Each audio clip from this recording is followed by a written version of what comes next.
Welcome to the Learning Pines YouTube. We hope this video helps. In this video, I will show how to make beef keema at home full guide.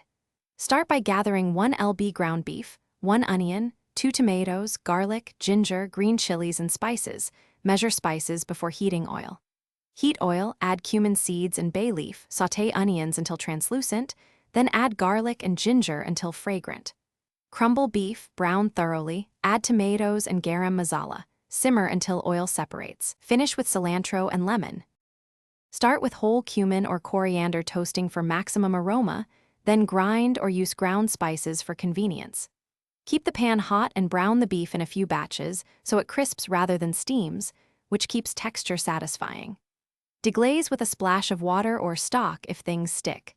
Then add tomatoes and simmer gently to meld flavors, finishing with fresh cilantro and a squeeze of lemon for brightness. If you're finding this video helpful, please subscribe and like to support more recipes and tips. Quick recommendation.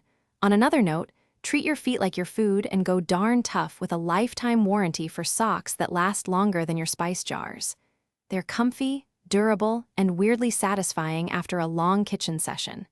Check the description for the link and other deals, and now let's get back to the video.